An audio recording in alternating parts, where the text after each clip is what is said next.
Enzyme का जो structure है सबसे इम्पोर्टेंट है, और ये टॉपिक वैसे लॉन्ग क्वेश्चन में आता है। What is feedback inhibition, what is negative feedback, what is positive feedback, ये चीजें। Feedback inhibition, it is basically it is a phenomena where the output of the process is used as an input to control the behavior of the process itself, oftentimes, yes, sometimes limiting the production of more product. So according to definition, feedback inhibition का मतलब है, जैसे आप लोग note करें कि आपकी एक टीचर का लेक्चर हुआ है, फॉर एग्जाम्पल बायोलॉजी का लेक्चर हुआ है, तो सेक्शनर ने आपसे कहा है कि आप मुझे फीडबैक दें कि आपको बायोलॉजी समझ आ रही है या नहीं। तो दैट इज योर फीडबैक कि जो भी आपको समझ आया आपने वो बता देना है, ठीक है। और उस फीडबैक की बेस पे कि कितनी समझ आई है, जो हम एक्शन लेंगे कि या तो हम बायो का लेसन स्टॉप कर दें या उसको स्पीड अप कर दें या फिर आपके टेस्ट इंक्रीज कर दें, that is the action required. उसको हम कहेंगे इनहिबिशन हम करें। हम अब एंजाइम की एक्टिविटी चेक करेंगे कि एंजाइम की एक्टिविटी क्या होती है। रिएक्शन प्रोसीड हो रहा है with fast rate, with high metabolic rate, और प्रोडक्ट बन रहा है। This is reaction, this is the action. उसका फीडबैक क्या हम लेंगे कि प्रोडक्ट कितना बन रहा है, किस स्पीड से बन रहा है, सेल को रिक्वायरमेंट कितनी है, बॉडी को रिक्वायरमेंट कितनी है प्रोडक्ट की। That is the feedback. कि हम बताएंगे कि हमें जो एंजाइम हमारी बॉडी में है ना, फॉर एग्जांपल अमाइलेज एंजाइम है, वो स्टार्च के ब्रेक डाउन करके उसको स्मॉलर शुगर्स में कन्वर्ट कर रहा है माल्टोज के अंदर। तो बॉडी में माल्टोज रिक्वायर्ड है, तो इसलिए ज्यादा से ज्यादा माल्टेज एंजाइम को वर्क काम दिया जाए ताकि वो माल्टोज को स्टार्च को ब्रेक डाउन करके माल्टोज बनाए, ठीक है। अब हमारे पास दैट इज द फीडबैक के प्रोडक्ट और चाहिए। फीडबैक अनदर टाइप का भी हो सकता है कि अब बॉडी को मजीद माल्टेज नहीं चाहिए, तो माल्टेज एंजाइम जो है उसको स्टॉप कर दी, अमाइलेज एंजाइम जो है उसको स्टॉप कर दो कि ना एंजाइम काम करे ना ही प्रोडक्ट मिले। That is the feedback. Inhibition क्या होगी कि हम उसी प्रोडक्ट को, जो हमारे पास प्रोडक्ट बना है, माल्टोज जो प्रोडक्ट बना है, हम उसको जाके एंजाइम की एलोस्टेरिक साइट पे बाइंड कर देंगे, या फिर सिस्टम ऐसे होता है कि वही जो प्रोडक्ट बन रहा था वो जाके एक्टिव साइट को ब्लॉक कर देता है, ठीक है। उसने जब एक्टिव साइट को ब्लॉक कर दिया है, तो इसका मतलब है कि फीडबैक की वजह से इनहिबिट हो गया खुद ब खुद ही, हमें कोई एक्स्ट्रा चीज नहीं लानी पड़ी उस प्रोसेस को रोकने के लिए। तो feedback inhibition is a phenomena where the output of the process, जो प्रोसेस का आउटपुट है, जो उसका प्रोडक्ट है, उसी को हम एज अ इनपुट कंसीडर करते हैं ताकि हम कंट्रोल कर सकें उस प्रोसेस के बिहेवियर को, ठीक है। हम उस प्रोसेस के बिहेवियर कंट्रोल से करेंगे, प्रोडक्ट इंक्रीज करें या डिक्रीज करें। Although negative feedback mostly use किया जाता है इनहिबिशन के अंदर। नेगेटिव फीडबैक का मतलब है कि फीडबैक रिसीव होने की वजह से हम प्रोसेस को रोक दें। पॉजिटिव फीडबैक का मतलब है कि फीडबैक रिसीव होने की वजह से हम जो है वो प्रोसेस को इंक्रीज कर दें। This is the positive feedback. Negative feedback क्या होता है कि किसी प्रोडक्ट को रिकॉग्नाइज करके हम उस प्रोसेस को ही इनहिबिट कर दें।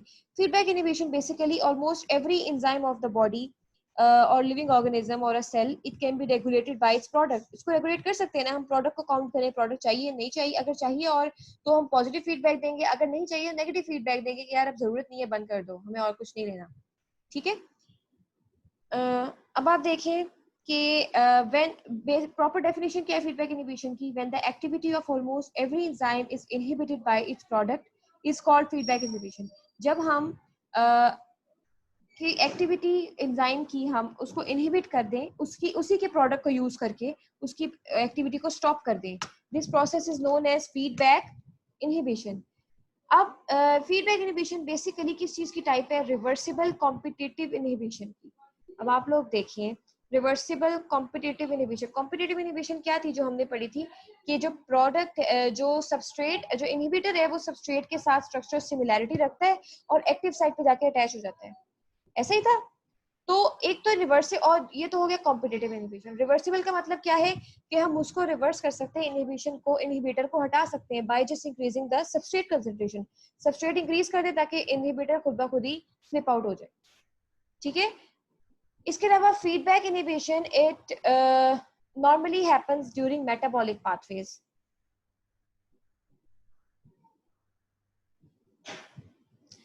ठीक है, समझ आ रही है इनहिबिशन की, फीडबैक इनहिबिशन की। मेटाबॉलिक पाथवे क्या चीज होती है? मेटाबॉलिक पाथवे इट इज अ, जब कोई मेटाबॉलिक पाथवे होता है उसको वो वर्क कैसे करता है कि एक एंजाइम है, उसने एक सबस्ट्रेट को कन्वर्ट किया प्रोडक्ट में, उस प्रोडक्ट को वो दूसरे एंजाइम को दे देगा, एक इंटरमीडिएट प्रोडक्ट को एंजाइम 2 को देगा, एंजाइम 2 उसको एक और प्रोडक्ट में चेंज करेगा, उस प्रोडक्ट को वो एज अ सबस्ट्रेट यूज करेगा एंजाइम 3, वो सब्सट्रेट को कन्वर्ट करेगा प्रोडक्ट में, वो उसका product as a substrate use होगा बाय एंजाइम 4, और जो फाइनल प्रोडक्ट होगा, प्रोडक्ट बनता जाएगा, लेकिन जब प्रोडक्ट एक्सेस में होने लगेगा तो इसी प्रोडक्ट को हम जाके एंजाइम के साथ अटैच कर देंगे, या तो उसकी एक्टिव साइट पे या तो उसकी एलोस्टेटिक साइट पे, ताकि जो प्रोसेस है वो इनहिबिट हो जाए। ठीक है, समझ आइए इनहिबिशन की।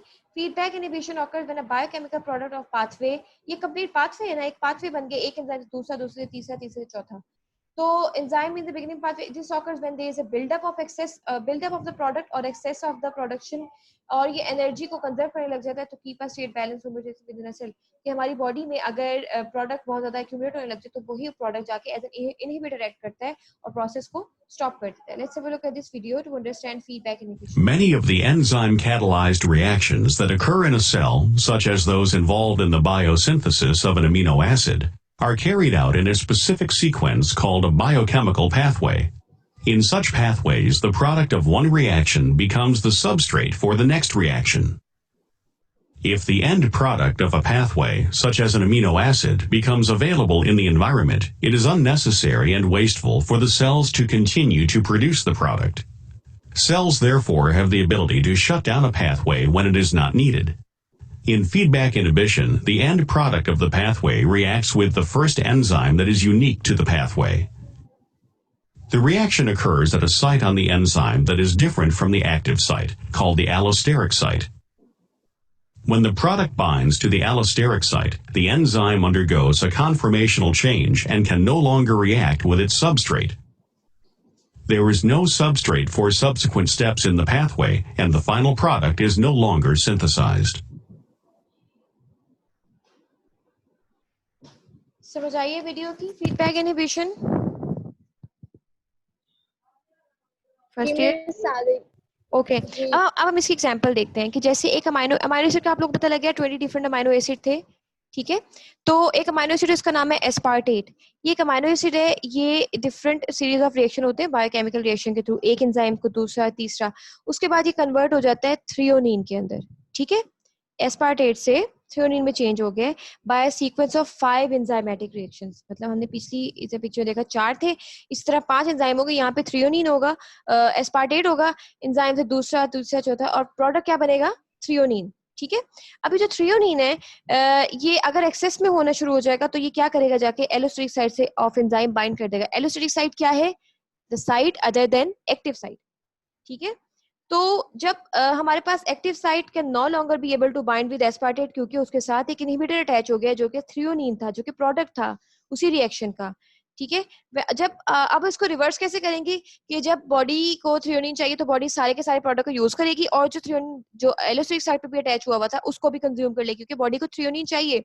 तो एलोस्टेरिक साइट से रिमूव हो गया तो वापस एंजाइम की एक्टिविटी रिज्यूम हो गई, एंजाइम एक्टिविटी स्टॉप हो गई थी, इनहिबिट हो गई थी due to threonine attach to allosteric site. जब उसको रिवर्स करना होगा, हमें प्रोडक्ट और चाहिए, जितना भी था वो कंज्यूम हो गया, तो हम क्या करेंगे, इनहिबिटर साइट से थ्रियोनिन को डिटैच कर लेंगे ताकि वापस से वही सर्कल चलता रहे। There's another video to understand this concept as well.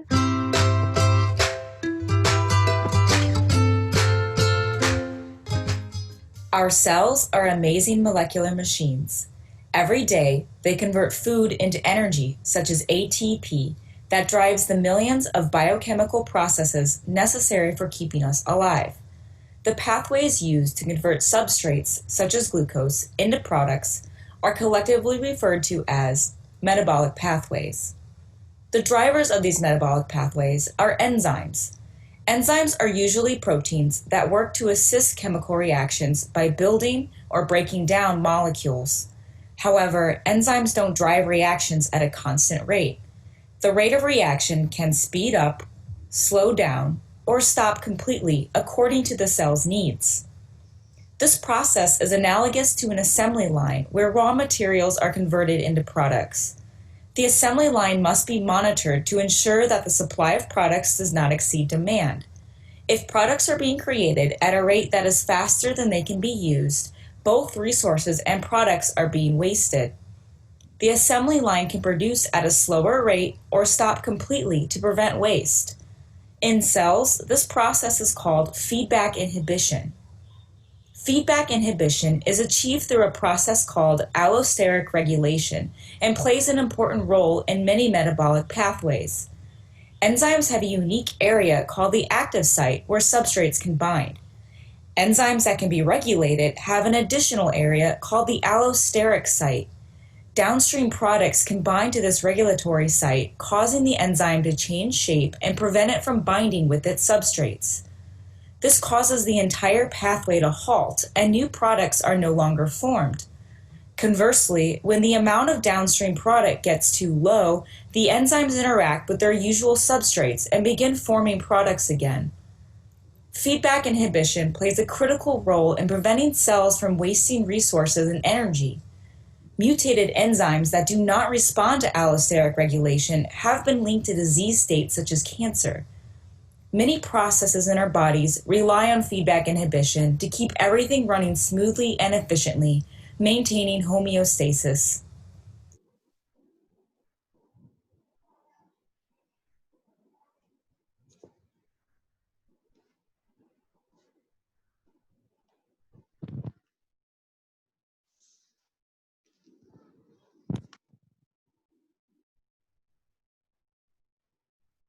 Okay, समझ आ गई है इसकी, इस टॉपिक की सब लोगों को, फीडबैक इनहिबिशन की? एनी क्वेश्चन अभी तक? No ma'am. ओके, हम पढ़ते हैं classification of enzyme which is the last topic. अब हमने पढ़ना है कि एंजाइम्स जो है बेसिकली इनकी कितनी क्लासेस हैं, कितने किस्म के एंजाइम हैं। हमने शुरू में ये पढ़ा था 9th से 10th क्लास में, ये पढ़ा है कि एंजाइम जो है अगर लाइपेज एंजाइम है तो वो लिपिड को डाइजेस्ट करेगा, अगर अमाइलेज एंजाइम है तो वो स्टार्च को करेगा। तो कुछ एंजाइम्स की ना क्लासिफिकेशन है कि जिसकी बेस पे हम कहते हैं कि एंजाइम्स जो हैं इनको हम क्लासेस में डिवाइड कर दें कि ये वाला जो एंजाइम है ये पर्टिकुलर टाइप ऑफ रिएक्शन करता है, ये वाला जो एंजाइम है ये अपने पर्टिकुलर सबस्ट्रेट से अटैच करता है। तो enzymes they can be classified on the basis of reaction types, किस टाइप के रिएक्शन जो है उनको कैटेलाइज कर रहे हैं। दूसरी चीज सबस्ट्रेट्स, वो कौन से सबस्ट्रेट्स है जिनके ऊपर एंजाइम एक्ट करते हैं। The first topic is classification of enzymes on the basis of reaction type की एंजाइम किस रिएक्शन टाइप को जो है वो कर रहे हैं, कैटेलाइज कर रहे हैं, ठीक है। Basically, a systematic nomenclature of enzyme based on reaction types and reaction mechanism was given by International Union of Biochemistry. ये एक international IUB ये थी एक ऑर्गेनाइजेशन है जिन्होंने एंजाइम्स को क्लासिफाई करके एक सिस्टम नोमेनक्लेचर दे दिया था कि ये वाले एंजाइम्स ये करते हैं। उसकी बेस पे इन्होंने एंजाइम्स के 6 ग्रुप्स बना दिए थे। Those 6 groups are oxidoreductase, transferase, hydrolase, ligase, isomerase and ligases. अब हम इनको अलग अलग इनकी प्रॉपर डेफिनेशन पढ़ेंगे कि कौन सा एंजाइम जो है वो क्या काम कर रहे हैं, इनका मोड ऑफ एक्शन और इनकी एग्जांपल। You have to understand those types of enzymes specifically, क्योंकि ये एमसीक्यूज में बहुत आते हैं और कंफ्यूजिंग भी बहुत ज्यादा हो जाते हैं अगर हमने याद ना किए हुए हो, लेकिन अगर याद हो तो ये बहुत इजी रहते हैं। आपने इनके नाम से इनको याद करना है। जैसे फर्स्ट ग्रुप है ऑक्सीडोरिडक्टेज, तो बगैर कोई चीज देखे हमें ये पता है कि ये जो एंजाइम्स हैं ये ऑक्सीडेशन और रिडक्शन कर रहे होते हैं अपने सबस्ट्रेट्स की, ठीक है। तो these enzymes they catalyze, they speed up the oxidation और reduction of their substrate। और ये काम कैसे करते हैं, ऑक्सीडेशन किसे कहते हैं? Basically oxidation is the removal of electron या हाइड्रोजन। रिडक्शन क्या होती है? It is a gain of hydrogen या electron. So they act by acting और रिमूविंग इलेक्ट्रॉन्स या hydrogen from one atom to another, to and from the substrate, ठीक है। Example हमारे पास क्या है? Cytochrome oxidase, this is the example of oxido reductase enzyme.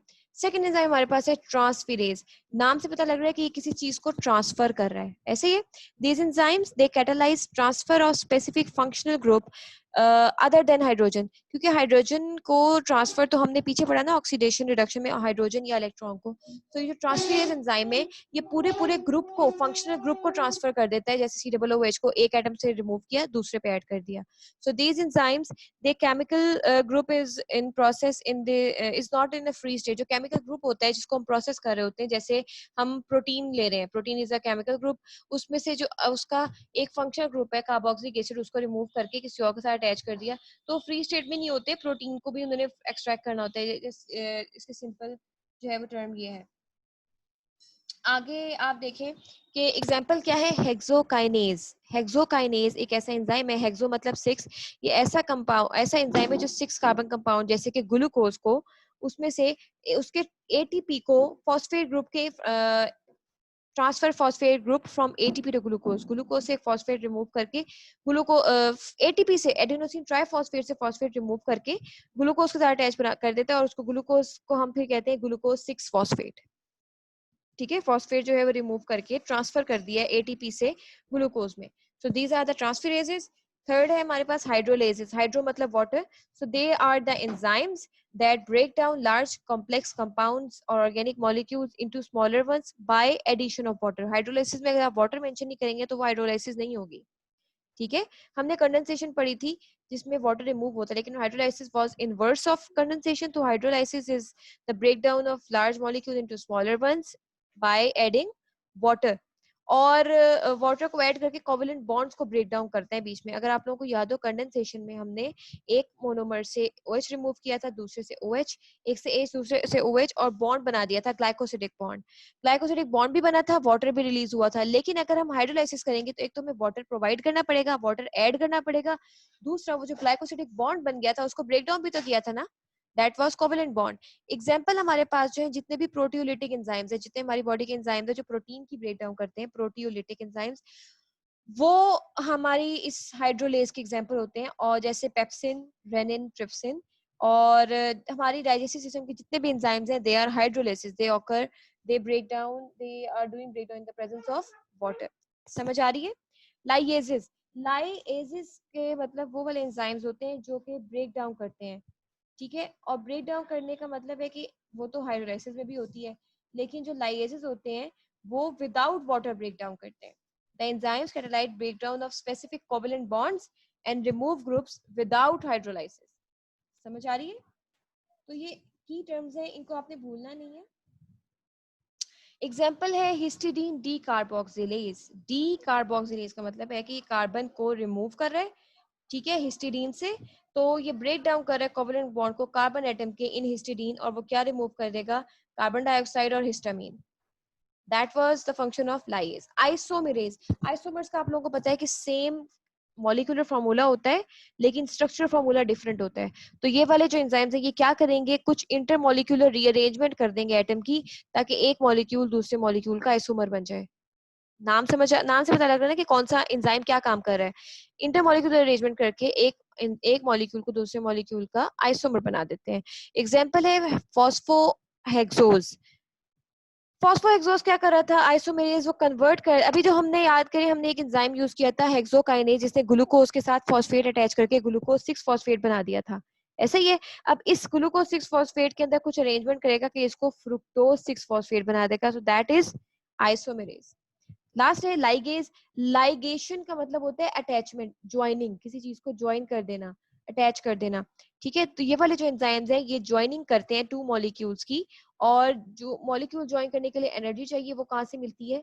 ATP से। ठीक हो गया। एंजाइम एग्जांपल क्या है? Polymerase, DNA polymerase. इसकी 3 टाइप्स होती है, पॉलीमरेज 1, 2 एंड 3। ये करता क्या है कि मोनोमर्स को लिंक करता है to form a polymer like DNA and RNA. समझ आइए? Classification on the basis of reactions they carry out. Aisha and Qurratulain, बहुत समझ आइए? एंजाइम्स की जो टाइप्स हैं, इजी थी। जी अगर हम इनको जी समझ के पढ़ेंगे तो इनको रट्टा भी नहीं लगाना पड़ेगा, एग्जांपल्स भी इनकी मैच करती है नाम से। हेक्सोकाइनेज हो गया, आइसोमेरेज जो आइसोमर फॉर्मेशन होगी, ट्रांसफरेज जो ट्रांसफर करेगा किसी भी ग्रुप को अदर देन हाइड्रोजन। जो ऑक्सीडोरिडक्टेज है वो हाइड्रोजन या इलेक्ट्रॉन को रिमूव करेगा, ऑक्सीडेशन करेगा, रिडक्शन करेगा। लाइगेज जो है वो लाइगेट करेगा, पेस्ट कर देगा, ज्वाइन कर देगा डिफरेंट पॉलीमर्स को इन आरएनए या डीएनए। और लाइगेज जो था ब्रेक डाउन करेगा in the absence of water. Hydrolase क्या करेगा? Break down of covalent bonds in the presence of water. ठीक है, अब हम पढ़ते हैं classification based on the substrate के। एंजाइम्स की कुछ क्लासेस हैं जो कि जिसकी बेस पर उनको बनाया गया है कि वो किस किस्म के सबस्ट्रेट को अटैच करते हैं, किस किस्म के सब्सट्रेट को कन्वर्ट करते हैं इनटू द प्रोडक्ट। जैसे अगर कोई एंजाइम प्रोटीन के साथ प्रोटीन को सब्सट्रेट लेता है तो उसको हम कहेंगे प्रोटीएज। प्रोटीन प्रोटीएज मैच कर रहा है, ठीक है। लाइपेज जो है वो लिपिड के साथ करेगा, लाइपेज फॉर लिपिड्स। कार्बोहाइड्रेट्स जो है वो कार्बोहाइड्रेट्स के साथ बाइंड करेगा, जैसे हमारे पास अमाइलेज था जो स्टार्च को कर रहा था, starch is a kind of carbohydrate, polysaccharide है। न्यूक्लियेज जो कि न्यूक्लिक एसिड को ब्रेक डाउन करेगा। न्यूक्लिक एसिड की कौन सी एग्जांपल थी, हमने 2 पढ़ी इस चैप्टर में, पिछले चैप्टर में, किसको याद है न्यूक्लिक एसिड की एग्जांपल?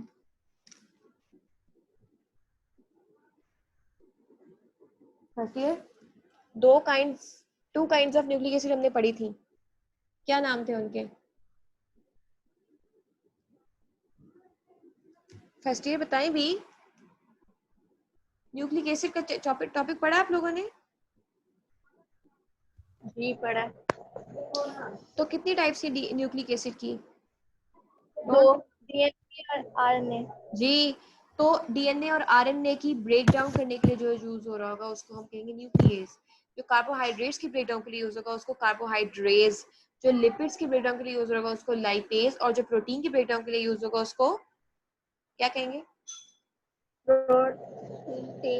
प्रोटीएज, ठीक है। प्रोटीएज एंजाइम क्या है? These enzymes they act upon proteins. Action क्या है, mode of action? They act by breaking peptide bonds in the protein polypeptide. Proteins कैसे बनते हैं? अमाइनो एसिड से अमाइनो एसिड के बीच में कौन सा बॉन्ड बनता है ताकि प्रोटीन बने? अमाइनो एसिड के बीच में कौन सा बॉन्ड बनता है? By the process of condensation. कौन बताएगा? अमाइनो एसिड्स का जो बॉन्ड बनता है बीच में उसका नाम क्या होता है उस बॉन्ड का? कुरुतुलैन,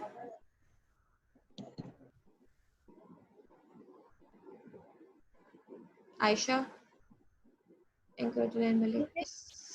मैं पूछ रही हूँ, अमाइनो एसिड प्रोटीन बनाते हैं ना? When amino acid they join together they form protein। तो जो बॉन्ड बनता है 2 अमाइनो एसिड के बीच में, जी पेप्टाइड बॉन्ड, तो प्रोटीएज एंजाइम का मोड ऑफ एक्शन क्या होगा कि इसने पेप्टाइड बॉन्ड को ब्रेक करना होगा पॉलीपेप्टाइड में से, ठीक है। एग्जांपल क्या है? Pepsin, trypsin, amino peptidase, carboxy peptidase या फिर एरेप्सिन, ठीक हो गया। सेकंड हमारे पास है lipase. This enzyme they hydrolyse. Hydrolyse का मतलब क्या हुआ?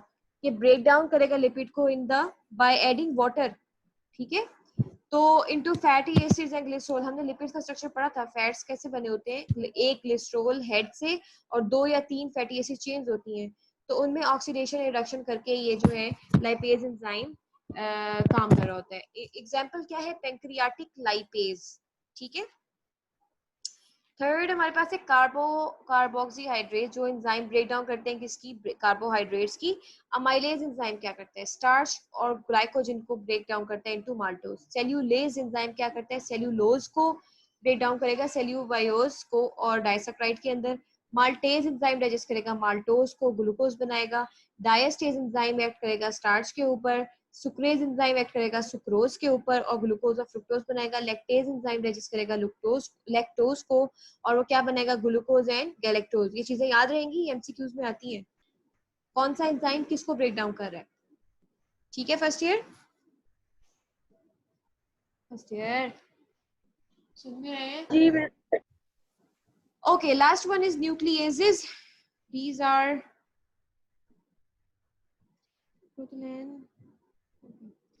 enzyme involved in the breakdown of DNA and RNA। गायब हो गया। एग्जाम्पल क्या है? RNase। RNase मतलब जो डाइजेस्ट करता है RNA को into ribonucleotides. If you guys remember, ribonucleotides हमने पढ़े थे जो राइबोज शुगर से अटैच होते हैं, और जो डीएनएज है एंजाइम वो डाइजेस्ट करेगा डीएनए को इनटू डीऑक्सीराइबोज न्यूक्लियोटाइड्स। एटीपीएज क्या करेगा? हाइड्रोलाइसिस करेगा, ब्रेक डाउन करेगा ऑफ एटीपी हमारे मसल्स के अंदर। समझ आ रही है हम क्या पढ़ रहे हैं फर्स्ट ईयर? जी में सारी है। तो ये हमारे एंजाइम्स यहाँ पे कंप्लीट हो गए हैं और हमने इसके बारे में इसको वीडियो भी हम देखते हैं। इससे पहले आप देखते हैं कि इन विनोम जो जहर होता है सांप के अंदर बेसिकली उसको हम बिनोम कहते हैं, वो as an enzyme inhibitor attack करता है। वो है क्या चीज basically? It is highly modified saliva होता है स्नेक्स के अंदर, ठीक है। और ये स्नेक्स जो होते हैं ये क्या करते हैं, जब किसी को बाइट करते हैं तो फौरन विद इन 10 to 15 मिनट्स बंदा इज डेड। वजह क्या होती है कि इस विनोम के अंदर साइनाइड्स होते हैं, डिफरेंट न्यूरल हार्मोन्स होते हैं जो हमारे न्यूरॉन्स को ब्लॉक कर देते हैं। बॉडी जो है बिल्कुल सुन हो जाती है, कभी कभी ब्लू बंदा हो जाता है, कभी पेल हो जाता है, दैट इज व्हाई उसकी डेथ हो जाती है। तो ये एंजाइम इनहिबिटर एक्ट करते हैं कि हमारी बॉडी के जो एंजाइम है ये ब्लॉक हो जाते हैं और the person is dead due to the absence of enzymes, ठीक है। दूसरी चीज हमारे पास है कुछ एंजाइम्स जो है जिनको हम डायग्नोस्टिक यूजेस हम करते हैं कि डॉक्टर जो है उस एंजाइम को डिटेक्ट करते हैं हमारे, जैसे डिटेक्ट करते हैं कि अगर ये एंजाइम बॉडी में प्रेजेंट है तो ये डिजीज ऑब्वियसली प्रेजेंट होगी। एल्डोलेज ये ऐसे एंजाइम है जब हम ब्लड टेस्ट करते हैं, अगर हम ब्लड में ये एंजाइम की प्रेजेंस शो हो जाए तो आप डॉक्टर के पास ऑप्शन होती है तो कि वो मजीद टेस्ट करके बता सकता है कि बंदे को हेपेटाइटिस है या मस्कुलर डिस्ट्रोफी है या कैंसर की कोई एडवांस फॉर्म है। क्रिएटिन फॉस्फेट आप लोगों ने सुना होगा कि क्रिएटिन टेस्ट होता है कि जिन लोगों को मसल प्रॉब्लम होता है या बोन प्रॉब्लम होता है, तो जिसके ब्लड में डिटेक्ट होता है उसको पता लगाते हैं यार ये अगर ये एंजाइम है तो इसका मतलब है इसके मसल डैमेज हो रही है। गैमा ग्लूटामाइल ट्रांसपेप्टाइडेज एंजाइम है, अगर हम लिवर का फंक्शन चेक करना चाहें कि लिवर ठीक है या नहीं, तो हम लिवर सेल्स के अंदर इस एंजाइम को के ट्रेसेस चेक करते हैं कि अगर ये एंजाइम है तो लिवर फंक्शन स्टार्ट सही नहीं कर रहा या कर रहा है। लैक्टिक डिहाइड्रोजनेज एंजाइम में ये पता लगाता है कि हार्ट अटैक है बंदे को या एंजाइना है या एनीमिया है, ब्लड का कोई प्रॉब्लम है या लंग इंजरी हो गई है। एक्सीडेंट ऐसा होता है ना कि लोगों की रिब्स टूट जाती हैं और वो रिब जो है वो लिवर के अंदर इनकलकेट कर जाती है ड्यू टू एक्सीडेंट। तो लिवर की इंजरी पता लगाने के लिए कि कितनी इंजरी हुई है या different liver diseases. Lipase enzyme अगर हम डिटेक्ट करें तो पता लगाने के लिए कि डैमेज पैंक्रियाज में है या नहीं है। सो अब हम एक वीडियो देखते हैं जो समराइज करेगी हमारे इस टॉपिक को। Professor Dave here. Let's learn about enzymes. He knows a lot about the science stuff. Professor Dave explains. We now know that proteins are polymers of amino acids. And since there are 20 amino acids in the body, and each protein has hundreds of amino acids, there are a mind-boggling number of possibilities for primary protein structure. This is how proteins can be so diverse and serve so many functions in the body. One type of protein is called an enzyme. An enzyme is a protein that serves some catalytic function in the body. Remember that a catalyst is something that lowers the activation energy of a reaction, and enzymes catalyze biochemical reactions. These are critical molecules for living organisms because nature can't do chemistry like we do chemistry in the lab. In the lab, we can throw anything we want into a flask and heat it up, cool it down, use strong acids and bases, or any number of strange exotic compounds. But inside your body, nature has to do chemistry at body temperature and neutral pH, only with the materials at hand and using only the reactions it has stumbled upon by blind chance over the past few billion years. Thus, the enzyme evolved. An enzyme takes a chemical reaction that would be nearly impossible inside the body and makes it up to 1 trillion times more favorable, such that it is feasible to occur on a normal biological timescale. So how do they work? Well, every enzyme has a specific substrate, and the enzyme recognizes its substrate with extremely high specificity. So it's kind of like a lock and key, where a specific molecule is the key that activates the enzyme's function. There is a specific area on the enzyme that the substrate will bind to, which is called the active site. The substrate will bind to the active site because it has just the right shape and composition to do so, meaning it is the right size, but it also has functional groups that make favorable electrostatic interactions with certain key residues in the active site of the enzyme. Whether those are van der Waals interactions, hydrogen bonds, or any other interaction of this type. The substrate might fit into the active site as is, or it might cause an induced fit, where the enzyme changes shape slightly once the substrate is inside. But either way, once the substrate is inside the active site and binding has occurred, a number of things might happen. One possibility is that the enzyme causes the substrate to bend in a particular way, which it will do in order to make certain interactions with the enzyme. And when in this bent configuration, some of the bonds become weaker and easier to break. This is one way the enzyme qualifies as a catalyst. The molecule would have a hard time breaking apart on its own, but in the conformation induced by the enzyme, the activation barrier associated with the reaction is much smaller. So many enzymes have the task of breaking down large molecules, like the ones we eat, to form the tiny components that we can use to build our own biomaterial. Once the enzyme catalyzes the reaction proceeds, the altered substrate leaves, and the enzyme can then go and catalyze another reaction. Enzymatic activity is always stereospecific, meaning that if a substrate can exist as two mirror images, only one of those forms will fit into the active site of the enzyme. Most enzymes have names that end in "ase", so you'll know an enzyme when you hear one. The rest of the name usually has to do with what the enzyme operates on. For example, the enzyme lactase breaks down lactose, the sugar found in milk, into two smaller sugars. We will learn about these types of molecules next. It is a deficiency in lactase that causes lactose intolerance in some people, because without enough of this enzyme,